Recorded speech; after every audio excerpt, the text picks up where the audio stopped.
दशरथ जी महाराज जब कानों से अपने सुने कि पुत्र का जन्म हुआ, मानहु ब्रह्मानंद समाना, जैसे लगा ब्रह्मा आनंद मिल गया है। आज तक तो ऐसा सुख मिला ही नहीं था जैसा सुख यह सूचना सुनकर के मिल रही है कि पुत्र ने जन्म लिया है।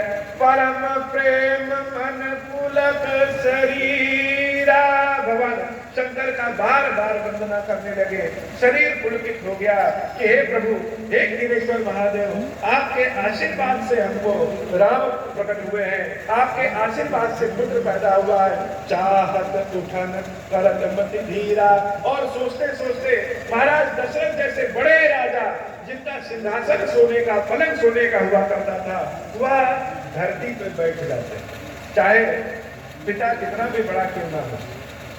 लेकिन बच्चे जब होते हैं तो उस पिता को घोड़ा बना करके घुड़सवारी कर ही लेते हैं। बड़े से बड़ा पिता भी अपने बच्चे के लिए पद छोड़ करके केवल पिता होता है और उस बच्चे को गोद में उठाता है, कहलाता, घुमाता है।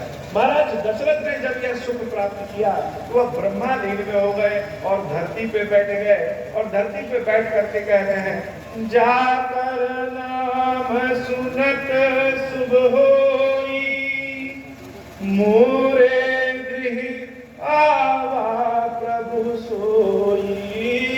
जिसका नाम सुनते ही शुभ हो जाए, जिसका नाम सुनते ही सारा मंगल हो जाए, अमंगल का नाश हो जाए, वह भगवान राम मेरे घर मेरे पुत्र के रूप में प्रकट होकर के आ गए हैं। तो जिन शत्रुपा अम्बा ने कौशल्या रूप में जन्म लिया और जिन्होंने भगवान से मांगा था कि आप मेरे पुत्र जब होइए तो हम कभी भूले ना कि आप ईश्वर हैं, वह मैया अब कह रही है कि आप शिशु बन जाइए, पुत्र के रूप में आ जाइए। और जिन मनु महाराज दशरथ जी के रूप में जो मांगे थे कि हे प्रभु आप मेरे पुत्र हो जाइए, तो हमको कभी यह याद ना हो कि आप भगवान हो, वह अपने पुत्र को भगवान के रूप में देख रहे हैं।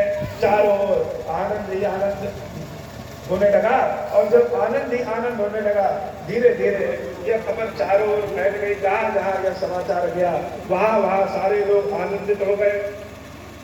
भगवान राम की कथा बड़ी अनुपम कथा है, और यह भगवान राम की कथा एक दिन में न सुनी जा सकती है और न कही जा सकती। एक दिन में राम जी की कथा को अगर हम कह सकें तो कह भी नहीं पाएंगे और आप उसको समझ भी नहीं पाएंगे। इसलिए राम जी की कथा को एक दिन में हम लोग कुछ कथा के अंश को सुनने कहते हैं।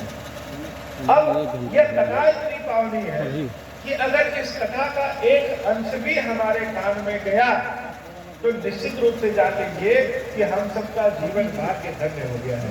आने वाला समय हम सबका बहुत ही अच्छा होने वाला है, इसलिए राम कथा हम लोग सुनने के लिए बैठे हैं। तो भगवान जन्म लेते हैं और जन्म लेने के बाद धीरे धीरे बड़े हो जाते हैं। जब बड़े होते हैं तब विश्वामित्र जी को ध्यान आता है कि भगवान ने जन्म लिया है, और विश्वामित्र जी राम जी और लक्ष्मण जी को दशरथ जी से मांग करके अपने साथ जंगल ले जाते हैं कि राक्षसों का नाश कर सके और भगवान को शिक्षा दीक्षा दे सके। उस जंगल में विश्वामित्र जी ने रामचंद्र जी को जंगल में कैसे रहा जाता है यह सिखाया। बहुत दिनों तक अगर हम भूखे रहे तो भी शरीर कैसे जीवित रहे यह राम जी को सिखाया, और राम जी ने सब कुछ इसी धरती से प्राप्त किया जो हम और आप भी पढ़ लिख करके प्राप्त कर सकते हैं। तो राम जी की कथा आगे बढ़ रही है, और आगे बढ़ने में विश्वामित्र जी के साथ राम जी और लक्ष्मण जी जंगल जाते हैं। वहां से आगे बढ़ते बढ़ते वह जनकपुर जाते हैं, जहां पे जनक जी महाराज सीता अम्बा का स्वयंवर के लिए भगवान शंकर के धनुष के साथ ये शर्त रखते हैं कि जो शिव जी के इस धनुष को तोड़ेगा उसी से हम रामचंद्र जी का विवाह करेंगे। तो वह धनुष यज्ञ देखने राम लक्ष्मण भी जाते हैं जनकपुरी, और जब वहाँ सीता जी के साथ राम जी का दर्शन होता है तो राम जी पूर्ण होते हैं। माता सीता अपनी सहेलियों के साथ देवी पार्वती की सेवा पूजा में आती हैं, और जब राम जी को देखती हैं तो उनकी इच्छा राम से ही विवाह करने की होती है। लेकिन चूंकि जनक जी महाराज ने प्रतिज्ञा किया है कि जो धनुष को तोड़ेगा उसी से हम जानकी का विवाह करेंगे, जितने लोग राम को देखते हैं सबकी इच्छा होती है कि जानकी का विवाह राम से ही कर दिया जाए, लेकिन प्रतिज्ञा में बंधे होने के कारण कोई ऐसा कर नहीं सकता। तो सब अपने अपने देवता अपने अपने भगवान से यह मनाने लगे कि राम तो बड़े कोमल हैं और शंकर जी का धनुष बहुत कठोर है, तो राम जी तो इस धनुष को नहीं उठा सकते हैं। ऐसी कृपा करो भगवान कि हम सबका पुण्य ले लो और इस धनुष को हल्का कर दो। रामचंद्र जी उस धनुष को तोड़ते हैं और देवी जानकी से विवाह होता है। देवी जानकी से विवाह होकर के जब वह अयोध्या आते हैं तो कुछ समय बहुत ही अच्छा बीतता है। उसके बाद एक समय दशरथ जी के मन में इच्छा आती है कि रामचंद्र जी को युवराज बना दे। राम जी की कथा सब जानते हैं, छोटे बच्चे हो या बड़े हो, ऐसा कोई नहीं है जो राम जी की कथा न जाने, लेकिन राम जी की कथा जितनी बार कहिए जितनी बार सुनिए उतना ही अच्छा। तो भगवान राम का राज्याभिषेक होने की तैयारी होती है और भगवान की इच्छा कुछ और रहती है कि जंगल में जाए। देवी कैकेयी के वचन के कारण भगवान राम जंगल के लिए जाने के लिए प्रस्थान करते हैं। तो जब वह जंगल जाने रहते हैं तो जंगल जाने के पहले देवी कौशल्या के पास, अपनी माता कौशल्या के पास आते हैं और कहते हैं कि हे मैया मुझे जंगल जाना है। कौशल्या अम्मा कहती हैं किसने कहा है? तो भगवान राम कहते हैं कि माता कैकेयी और पिता दशरथ जी के आदेश से मुझे वनवास मिला है, 14 वर्ष का वनवास मिला है, वहां जाना है। कौशल्या अम्मा कहती हैं कि जब कोई आदेश अगर माता दे और पिता भी दे तो माता के आदेश को पहले पालन करना चाहिए, और कोई आदेश अगर माता और पिता दोनों एक साथ दे तो बिना सोचे समझे विचारे उस कार्य को तुरंत कर लेना चाहिए। और हे राम, तुम्हें जंगल जाने का आदेश तो तुम्हारे माता और पिता दोनों ने दिया है, इसलिए तुम जाओ। अब महादेव ही तुम्हारे पिता और देवी पार्वती ही तुम्हारी माता जंगल देव और जंगल देवी के रूप में उस जंगल में तुम्हारी रक्षा करेंगी। इस बात को जब सीता माता सुनती हैं तो उनके कान जब इस बात को सुनते हैं तो बहुत व्याकुल हो जाते हैं। व्याकुलता किस बात की? व्याकुलता इस बात की कि राम जब जंगल जाएंगे तो हमको ले जाएंगे कि नहीं ले जाएंगे।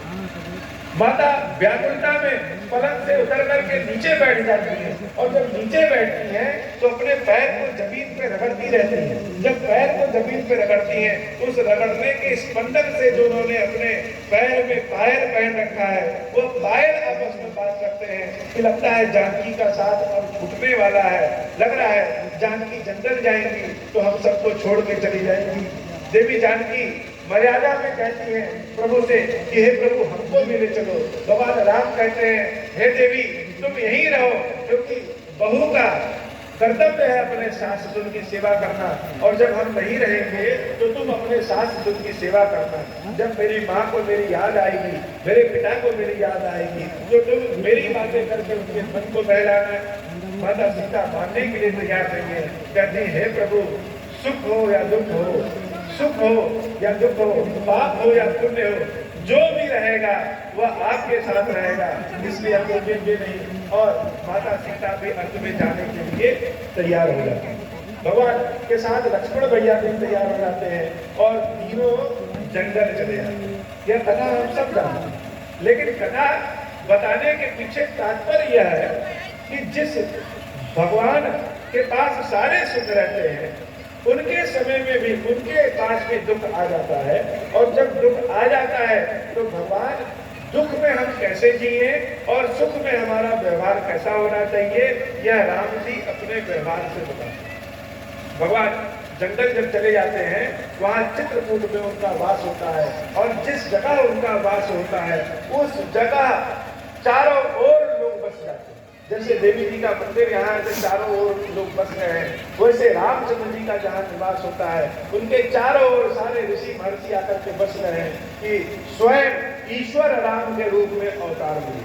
लोग राम की सेवा पूजा करते, स्तुति करते, लेकिन धीरे धीरे समय बीता और एक समय ऐसा आया कि जंगल से देवी सीता का हरण हो गया। जब देवी सीता का हरण हो गया तो जितने लोग राम की पूजा करने वाले थे, राम को मानने वाले थे, राम में ईश्वर का रूप देखते थे, उन सब मोह से ग्रसित हो गए और सब यह कहने लगे कि जो अपनी स्त्री की रक्षा नहीं कर पाया वह ईश्वर कैसे। स्वयं देवी सती भी उनके रूप को देख करके मोहित हो गई। तो मानस में जब तक माता सीता भगवान राम के साथ रहती है, हर व्यक्ति राम की पूजा करता है। जब तक आपके साथ श्री रहेंगे, श्री अर्थात धन संपत्ति, बुद्धि, विवेक, सामर्थ्यता, तब तक लोग आपकी सेवा पूजा करेंगे। और जिस दिन आपके पास से श्री हट गई, उस दिन आप किसी काम के नहीं है, कोई आपको पूछने वाला नहीं। तो राम जी के जीवन से जब सीता देवी कुछ समय के लिए चली जाती है, तो लोग राम जी के पास आने से बचने लगे। राम जी से कोई मिलना भी नहीं चाहे। फिर राम जी क्या किए, राम जी स्वयं सबके पास जाते थे। तो पहले राम जी ऋषि महर्षियों के पास जाते थे, लेकिन जब जानकी उनके पास नहीं थी तो रामचंद्र जी उनके पास जाने लगे, जो जिनको हम अनपढ़ कहते हैं, जो जंगली थे, जिनको रहने खाने पीने का तरीका नहीं पता था, उन सबके पास जाकर के राम अपनी सीता को ढूंढने लगे। स्वयं नारद जी ने जब भगवान के स्वरूप को देखा तो बड़े भ्रमित हुए कि भगवान मेरे लिए श्राप के कारण इतने कष्ट हुए। जीवन में जब कभी बुरा समय आता है तो यह ध्यान कीजिए कि जिनको आप छोटा समझते हैं, जिनको लगेगा कि आप जिसको सोचते हैं कि यह कम पढ़ा लिखा है, वह सबसे पहले आपके काम आए। और जितने बड़ी बड़ी गाड़ियों वाले लोग, बड़े बड़े लोग हैं, पढ़े लिखे लोग हैं, वह दूर से ही आपके काम में आएंगे, शायद तब भी ना आए। लेकिन जो सबसे छोटे हैं, वह सबसे ज्यादा, वह तन मन और जो भी भगवान ने उनको धन दिया है, उससे भी वह आपके साथ लगे रहेंगे। रामचंद्र जी ने जीवन की कला जीने की सिखाई और यही बताया। सारे जंगलियों जिसके पास राम गए, वह पेड़ से, पौधे से, लोगों से पूछे कि क्या तुमने मेरी सीता को देखा है। सीता माता ने राम के जीवन को कितना आनंदमय बनाया था कि जंगल में भी माता जानकी ने, जहाँ रामचंद्र जी का निवास था, उस स्थान को पोंछ के, झाड़ के, फूल पत्ती लगा करके अपनी श्रद्धा से, अपने भाव से उस कुटिया को मंदिर का स्वरूप दे दिया। जानकी अर्थात जो जन जन की जाने, जो पेड़ पौधों की भाषा जाने, जो मनुष्यों की भाषा जाने, जो पक्षियों की भाषा जाने, जो जंगली जानवरों की भाषा जाने, जो देवताओं की भाषा जाने, जो सबकी जाने वही जाने। और देवी जानकी जब अपने रसोई में कंद मूल फल बनाती, वह इतना स्वादिष्ट होता कि राम जी के समान सुखी पूरे संसार में कोई नहीं। तो जंगल में होते हुए भी भैया लक्ष्मण जी और देवी जानकी की सेवा से रामचंद्र जी जैसे क्षीर सागर में भगवान विष्णु निवास करते हैं, वैसे ही रामचंद्र जी जंगल में भी निवास करते हैं। हम आज खुले में सो जाए रात में तो ठंड लगेगा, गर्मी लगेगी, मच्छर काटेंगे, सांप आने का भय रहेगा, कुत्तों के आने का भय रहेगा। सोचिए उस घने जंगल में सीता जी के साथ राम जी कैसे रहते होंगे, जो इतने सुख और संपत्ति में पले बड़े। रामचंद्र जी ने तो फिर भी विश्वामित्र जी से ट्रेनिंग लिया था कि जंगल में कैसे रहे। देवी जानकी इतना सुखी संसार में कोई नहीं था, उन्होंने कभी इस बात की शिक्षा नहीं दी कि जंगल में कैसे रहे, वो अभी राम जी की सेवा करती और जंगल में कैसे रहे। तो जब तक जानकी राम के साथ थी, तब तक राम का जीवन बड़ा मंगल था। और जब जानकी चली गई उनको छोड़ करके, तो राम बड़ी दुखित हुए। अब जाए तो कहाँ जाए। तो राम दीनों के पास गए, अनपढ़ों के पास गए, जंगलियों के पास गए और गए कहाँ गए, सबसे पहले शबरी अम्बा के पास। वो शबरी जिनको गुरु जी ने कहा था कि हे देवी, तुम्हारे इस कर्म फल के कारण मैं प्रसन्न होकर के तुमको आशीर्वाद देता हूँ कि एक दिन जग निवास स्वयं भगवान तुम्हारे इस कुटिया में, तुम्हारे इस झोपड़ी में आएंगे। और लोग भगवान से मांगते हैं, लेकिन भगवान स्वयं तुमसे आकर के मांगे। उसी दिन से शबरी अम्बा रोज राम जी का इंतजार करती कि गुरु जी ने कहा है कि राम जी आएंगे, तो राम आएंगे, इसमें कोई शंका नहीं। और तब से इंतजार करती जब राम का जन्म भी नहीं हुआ। अब वह समय आ गया कि रामचंद्र जी शबरी अम्बा की ओर जा रहे हैं। तो जितने पढ़े लिखे ऋषि मुनि थे, जिनके चंदनों की कुटिया थी, वह दूर से देख रहे हैं कि राम कहाँ जा रहे हैं। तो राम उस सबरी के घर जा रहे हैं, जिसके घर कोई जाना नहीं चाहता। जब राम उस सबरी के यहाँ गए तो देवी सबरी की तैयारी को देख करके आश्चर्यचकित है कि देवी सबरी ने राम के इंतजार में कंद मूल फल फूल सब व्यवस्थित कर रखा है। एक एक पुष्प को वह सूंघती और फिर रखती कि कहीं ऐसा न हो कि मेरे राम आए और हम उनको ऐसे पुष्प दे दें जिसमें खुशबू ना हो, कहीं ऐसा ना हो हम उनको ऐसे फल दे दें जो फल मीठा ना हो, जिसमें कीड़ा ना पड़ा हो। तो एक एक पुष्प को, एक एक फल को सूंघ के चख करके वह सब राम के लिए रखी। और जब राम को देखा तो यह सारी तैयारी ही भूल गई। माता से स्वयं राम कहते हैं, हे देवी, क्या मैं भीतर आपके घर आ सकता हूँ? देवी सबरी जल्दबाजी में बुलाती है उनको, अब कहाँ बैठा दें, किस जगह से किस रूप में राम की सेवा कर दे, यह सोचती है। और प्रभु को एक बोरा बिछा करके आसन देती है कि हे प्रभु, तुम्हारे पास यही है, यही बैठिए। और भगवान जैसे शेषनाग जी पे आसन जमा करके बैठते हैं, कमल के पुष्प पे आसन जमा करके बैठते हैं, उससे ज्यादा आनंद में सबरी के दिए हुए उस बोरे पे, उस पत्थर पे बैठते हैं। भगवान बैठते हैं, जलपान करते हैं और माता सबरी को देख करके रोने लगते हैं। देवी कहती है, प्रभु आप तो संसार के आंसू पोंछते हैं, आप क्यों रो रहे हैं? भगवान कहते हैं, हे देवी, मेरी जानकी मेरे पास नहीं है, सब कुछ मेरा जैसे खत्म हो गया है और यह हम तुमसे पूछने आए हैं कि मेरी जानकी कैसे मिलेगी, हम उसको कैसे प्राप्त करें। माता सबरी भगवान के चरणों को पकड़ लेती है, कहते हैं, हे प्रभु, जो सबको देने वाला है वह हमसे पूछ रहा है। आज मेरे गुरु के वचन सत्य हो गए। उन्होंने कहा था कि प्रभु आएंगे और तुमसे मांग के कुछ नहीं। भगवान कहते हैं, हे देवी, वह उपाय बताओ जिससे हम अपनी जानकी को फिर से प्राप्त करें। माता सबरी कहती है, प्रभु जानते तो सब आप हैं, लेकिन हमारी प्रशंसा कराना चाहते हैं। हे प्रभु, आप किष्किंधा जाइए और वहां वानरों के राजा सुग्रीव से मित्रता करिए, आपकी जानकी आपको मिल जाएगी। तो भगवान प्रश्न नहीं करते।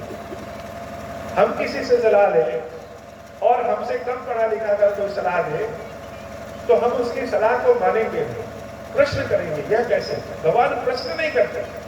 उन्होंने सलाह दिया कि सुग्रीव से मित्रता करो, प्रभु ने मान लिया कि सुग्रीव से मित्रता करेंगे, क्योंकि भगवान श्रद्धा और विश्वास में जीते। भगवान ने हाथ जोड़ा।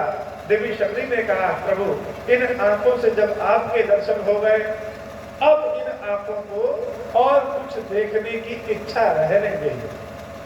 अपने योग तप बल से अपने शरीर को देवी सबरी ने वहीं भस्म और गति पा करके भगवान उनके परम धाम जाते हैं। भगवान वहां से किष्किंधा की ओर प्रस्थान करते हैं और राम जब किष्किंधा की ओर बढ़ते हैं तो जेठ की दोपहरिया में नंगे पैर कठोर पत्थर पे जब चलते हैं तो सारे वानर, पशु पक्षी, शेर चीता आदि राम के इस रूप को देख करके बड़े आश्चर्यचकित होते हैं। यह है कौन जो धनुष लेकर के क्षत्रिय वेशभूषा में जंगल की ओर आया है? मन की इच्छा कर रही है कि इसके चारों ओर जाते रहें, लेकिन इसके हाथ में धनुष है और धनुष लेकर के जब कोई जंगल में आता है तो शिकार करने आता है, लेकिन इसके रूप कांति को देख करके लग रहा है यह शरणागतों को रक्षा देने वाला है, यह हम सब की रक्षा करने वाला आया है। सुग्रीव जी महाराज पर्वत से जब रामचंद्र जी को देखते हैं तो उनको यह लगता है कि कहीं ऐसा तो नहीं कि बाली ने अपने किसी अनुचर को भेजा है कि जाओ सुग्रीव की हत्या करा। तो यह पता लगाने के लिए यह दोनों है कौन, वो किसी को भेजना चाहते हैं तो भेजे किसको? अगर कोई परिवार वाला व्यक्ति गया और उस युवक ने अगर बाण चला करके उसको मार दिया तो उसके घर वालों को क्या होगा? तो भेजे कौन? भेजे उसको जिसके आगे पीछे कोई नहीं, जिसके जीवन की कोई कीमत नहीं है। जीवन तो अच्छा है और नहीं है तो भी अच्छा है, तो ऐसा कौन है? तो सुग्रीव की सेना में एक वानर ऐसा था। लोग कम ज्ञानी होते हैं लेकिन ऐसा कोई नहीं होता जिसको अपना नाम तक ना पता। एक बानर ऐसा था जिसको अपना नाम तक पता नहीं। यह है कौन? तो इसको भेज दिया जाए। अगर वो हमारे शत्रु होगा तो इनको मार डालेगा, हम सब देख करके भाग जाएंगे। और अगर मित्र होगा तो उनको ले आना, बड़े प्यार से हमारे पास ले आना। और वह बानर कौन था? वह बानर श्री हनुमान जी महाराज थे, जिनको अपना नाम तक याद है कि है कौन है। विप्र वेश में, बटुक वेश में वह रामचंद्र जी के पास जब जाते हैं और जब रामचंद्र जी को देखते हैं, किसी से हम मिलते हैं तो ऐसा लगता है कई जन्मों का रिश्ता, कई जन्मों का रिश्ता। अभी तो मिले हैं लेकिन लग रहा है जान पहचान कई जन्मों से है। और इस जन्म में अभी तक तो हमें इन्हीं का इंतजार था, थे कहां अभी तक। जब राम के रूप को देखते हैं हनुमान जी महाराज तो बड़े ही सवाल पूछते हैं कि है कौन है। जब सवाल पूछते हैं कि है कौन, सवाल पूछने के बाद उत्तर बताने का समय नहीं देते हैं और देख देख करके, जैसे कोई चीज हम अपने हाथ में लेते हैं तो हम पूछते हैं तो है कि कौन है, लेकिन हम स्वयं, हमको यह अनुभव होने लगता है कि यह तो हमारे परिचित है, तो है कौन आप? कहीं ऐसा तो नहीं कि कोई देवता है? अरे नहीं नहीं, देवता से भी ज्यादा सुंदर है। कहीं ऐसा तो नहीं कि आप ब्रह्मा विष्णु महेश में से कोई एक है? नहीं नहीं, आप ब्रह्मा विष्णु महेश से भी ज्यादा अच्छे हैं। तो है कौन? भगवान रामचंद्र जी जब अपने आराध्य को देखते हैं, भगवान शंकर स्वयं बानर के रूप में जब सामने हैं तो रामचंद्र जी अपने भगवान को देख करके द्रवित हो जाते हैं। राम इतने कष्ट में है कि लोग राम के पास आते हैं, राम से अपने कष्ट को दूर करने के लिए कहते हैं। रामचंद्र जी किसी से अपने कष्ट को दूर करने के लिए कह नहीं पाते। आज शंकर जी स्वयं उनके सामने आते हैं तो रामचंद्र जी अपने दुख को कम समय में कहते हैं कि हे नाथ, हम दशरथ के पुत्र राम और मेरे छोटे भाई लक्ष्मण और हम सब के साथ हमारी प्रिय जानकी भी थी, जिसका हरण राक्षसों ने कर दिया। भगवान रोने लगते हैं और भगवान के इस स्वरूप को देख करके हनुमान जी महाराज को ज्ञान हो जाता है और हनुमान जी भगवान श्री राम के चरणों को पकड़ करके कहते हैं, मोर न्याऊ में पूछा साई। हे नाथ, मैं तो बानर हूं, मैंने पूछा कि आप कौन है, मुझे ज्ञान नहीं है आपके बारे में, आप ज्ञानी हो, मैं तो पूछ सकता हूं कि आप कौन है, लेकिन तो आप तो सर्वज्ञानी हैं, सब जानते हैं कि आप अपने इस सेवक को नहीं पहचान पाए। मोर न्याऊ में पूछा साई, तुम पूछा हूं कस नर की नाई। लेकिन आप भी मनुष्यों जैसा व्यवहार कर रहे हैं और अपने सम्मान को नहीं पहचान रहे हैं। हे प्रभु, आप हमें क्यों नहीं पहचान रहे हैं? रामचंद्र जी अपने भक्तों के सवाल का जवाब नहीं देते।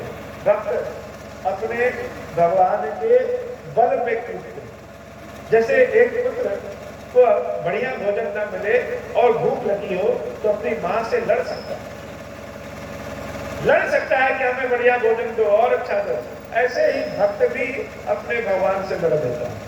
एक आख्यान है कि काकभुसुंडी जी जब छोटे से बालक राम के पास जाते हैं और उनका कूड़ी लेकर के भाग जाते हैं उनके हाथ से। रामचंद्र जी छोटे से रहते हैं, ठुमुक ठुमुक के चलते रहते हैं, तो तीनों लोगों में घूम टहल के आ जाते हैं और देखते हैं कि जितना भी हम घूमते हैं मेरे पीछे रामचंद्र जी का हाथ अपने पूरी को मांगने के लिए ऐसे ही बढ़ता जाता है। काकभुसुंडी जी जब लौट करके आते हैं तो रामचंद्र जी अपना दिव्य स्वरूप दिखाते हैं। दिव्य स्वरूप दिखाने के बाद जब लीला में आते हैं तो फिर से रोने लगते हैं और अपने मुख को रूखा करके, जैसे बच्चों को भूख लगती है तो मुख को रूखा कर देते हैं कि हमको भूख बड़ी तेज लगी है, और माँ को अपने बहुत तेजी से बुलाते हैं कि माँ जल्दी आओ, भूख लगी। ऐसे ही हम सब भक्त भी जब कष्ट में होते हैं तो अपने भगवान को, चाहे वह क्रोधित अवस्था में बुलाएं या खुश होकर बुलाएं, भगवान नाराज नहीं होते। अगर हमारे ऊपर कष्ट होगा, हमको भूख लगा है, तो हे प्रभु और किसको बुलाएंगे? जो ज्ञान तुमने दिया है, जो सम्मान मान दिया है, जो भाव दिया है, उस भाव के आधार पर तुमको बुलाते हैं। तुम ही हमारे जगत पिता और जगत माता हो। तो भक्त अपने भगवान को किसी रूप में बुला सकता है और भगवान उस रूप में दौड़े आते हैं। हनुमान जी महाराज रामचंद्र जी को अपने पीठ पे बिठाते हैं, सुग्रीव जी से मित्रता कराते हैं। सुग्रीव जी से मित्रता होने के बाद सारी सेना माता जानकी को ढूंढने जाती है। आज की कथा को यहीं पे विराम दे दिया जाए। ठंडी का महीना है, आप सब भी ठंड में सुन रहे हैं। राम जी की कथा एक दिन में संभव नहीं है, 7-7 दिन लोग कहते हैं, उसके बाद भी राम जी की कथा पूरी नहीं हुई। तो यह खीरेश्वर राम कथा बाबा खीरेश्वर महादेव की कृपा से हम आपके गांव में सुनाने आए हैं और आप लोग के आशीर्वाद से, पंडित जी की कृपा से यह संभव हो सका। यह भगवान की कृपा है कि आप सब पुण्य के भागी हैं। तो आज जब पहला दिन था, भविष्य में और कभी हम लोग 6 दिन 7 दिन या 3 दिन की कथा का आयोजन करेंगे, ऐसे ही जैसे अभी बैठे हैं। बहुत खर्चे बर्चे की आवश्यकता ही नहीं है। राम का नाम लेने में पैसे की कोई आवश्यकता नहीं। राम जी का नाम तो जहां बैठ के ले लीजिए वही अच्छा है। तो और कभी सुनेंगे। भगवान खीरेश्वर महादेव जी की कृपा से कुछ बातें हम आप लोग को उनके आदेश से बताने आए हैं कि आने वाला समय धीरे धीरे वह बहुत ही कठोर होने वाला है। ज्ञान लुप्त हो रहा है, भाव लुप्त हो रहा है और धीरे धीरे समय और कठिन होने वाला है। तो जब कठिन समय आता है, जैसे एक बार प्रलय आ रहा था, तो भगवान ने अपने भक्तों को अपने नाव में जगह दे दी और सारे भक्त उनके नाव में बैठ गए थे और भगवान मत्स्य रूप में अवतार लेकर के सभी भक्तों की रक्षा की। ऐसे ही लिंग पुराण में लिखा है, एक भविष्यवाणी लिखी है कि प्रकाश्यते त प्रतिष्ठते विकृता आकृति। जब कलयुग में पाप बहुत बढ़ जाएगा तो शंकर जी विकृत आकृति में, उनकी आकृति विकृत नहीं। जैसे शंकर जी का शिवलिंग ज्यादातर हम लोग गोल देखते हैं, लेकिन अपने विकृत आकृति में खीरेश्वर महादेव जी का जो शिवलिंग है, वह शिवलिंग शंकर जी के बाकी शिवलिंगों से अद्भुत है। यह स्वयंभू है, इनको कोई बनाया नहीं गया। यह इसी आकृति में हमको प्राप्त हुए थे और हमने इनकी वहां पर स्थापना की। तो उस विकृत आकृति में स्थापित होंगे और जो कोई भी जिस भी किसी विधि से शंकर जी की सेवा पूजा करेगा उसको भोग और मोक्ष दोनों प्राप्त होंगे। तो हम आपको एक मंत्र देने आए हैं, ओम श्री राम। क्या मंत्र है? ओम श्री राम। कस के बोलिए, ओम श्री राम, ओम श्री राम। जब हम किसी को नमस्ते करते हैं तो उस नमस्ते की जगह ओम श्री राम बोले। किसी सुबह मिले हैं तो ओम श्री राम बोले, रात को सोने जाए तो ओम श्री राम बोले, नहा रहे हैं, बहुत ठंडी है, पानी शरीर पे डाल रहे हैं, ओम श्री राम बोले। हर चीज के लिए ओम श्री राम बोले। यह मंत्र ऐसा मंत्र है, यह रामबाण है। स्वयं भगवान शंकर जी ने यह मंत्र दिया है, हनुमान जी महाराज ने यह मंत्र दिया है। ओम का मतलब होता है भगवान शंकर। क्या मतलब होता है? भगवान शंकर। श्री का मतलब होता है शक्ति, अर्थात देवी पार्वती। श्री का अर्थ देवी पार्वती और राम का अर्थ होता है शंकर और पार्वती मिलकर के ही यह संसार राम में बनाते हैं। तो मंगल भवन अमंगल हारी, जो मंगल करता है, जो अमंगल का नाश करता है, उमा सहित देवी जपत पुरारी। देवी उमा के साथ भगवान शंकर मिल करके जिसका नाम जपते हैं, तो भगवान शंकर ओम हो गए, उमा श्री हो गई। ये दोनों मिल करके जिस राम नाम को जपते हैं वह राम है, ओम श्री राम। यह मंत्र ऐसा मंत्र है, जैसे हम आपसे कुछ मांगने आए तो आप हो सकता है हमको 5 मिनट का समय दें, लेकिन अगर हम आपको कुछ देने आए तो आप हमको 20 मिनट का समय दे सकते हैं। यह मंत्र कलयुग में जब अनेक देवी देवताओं का प्रभाव कम हो जाता है तो राम नाम को सुनने के लिए सब आते हैं। और गणेश जी जो प्रथम पूज्य है वह राम नाम सुन करके ही गणेश जी प्रथम पूज्य हुए। राम नाम की शक्ति से सारे देवताओं के अंदर शक्ति आती है। यह ओम श्री राम का मंत्र, चाहे वह हनुमान जी हो, चाहे वह काली जी हो, चाहे वह शनिदेव हो, चाहे वह विष्णु भगवान हो, चाहे वह राम जी हो, चाहे वह शंकर जी पार्वती जी हो, सबके लिए ओम श्री राम। ओम और श्री से ही सारा संसार बना है। सारे देवी देवता वो शंकर जी के रूप में है या फिर देवी पार्वती के स्वरूप में। तो ओम श्री ही राम नाम सुनते हैं, इसलिए आप लोग ओम श्री राम के मंत्र का जाप किया करिए। और यह मंत्र अगर आप धन की कामना से जाप करेंगे तो धन मिलेगा। अगर आप चाहते हो कि शरीर हमारा रोगग्रस्त हो गया है, ओम श्री राम का जाप करिए, आपका शरीर स्वस्थ होगा। अगर आप चाहेंगे कि बच्चे आपके आगे बढ़े, यह कामना से जाप हो रहा है, तो यह बच्चों को आगे बढ़ाएगा, शिक्षा प्रदान करेगा। ओम श्री राम का मंत्र माला लेकर के नहीं जपना है। अगर माला लेकर के जप रहे हैं तो अच्छी बात है, कहीं भी बैठे। यह मंत्र ऐसा है कि कभी भी गलत नहीं हो सकता। कोई बच्चा भी कहेगा, टुकड़ा के भी कहेगा ओम श्री राम तो कही देगा, राम तो सब लोग कहते हैं। कभी भी अनर्थ नहीं होने देता, कभी भयंकर भारी विपदा में यह मंत्र आपको आने नहीं देगा। और यह मंत्र शिव जी को सुनाइए। थोड़ा सा अपने घर पे खीर बनाइए और खीर बना करके खीरेश्वर महादेव को कभी चढ़ाने आइए। संतान की कामना हो, मंगल की कामना हो, सारी कामना केवल दर्शन करने से ही खीरेश्वर बाबा पूरी कर देते हैं। तो महादेव जी का मंदिर चौपला के पास खीरेश्वर महादेव जी का मंदिर है, वहां आकर के महादेव जी का दर्शन कर लीजिए जब कभी इच्छा हो। और प्रत्येक शाम को अपने घर में एक दीपक घी का जरूर जलाइए। वह घी का दीपक चाहे 5 मिनट ही जले, 10 मिनट ही जले, लेकिन घी का दीपक जरूर जलाइए। उस घी के दीपक को ही शंकर पार्वती मान लीजिए, क्योंकि अग्नि स्वरूप में ही शिव पार्वती है। उस घी के दीपक को ही खीरेश्वर महादेव, खीरेश्वरी माता मान करके उनको प्रणाम कर लीजिए।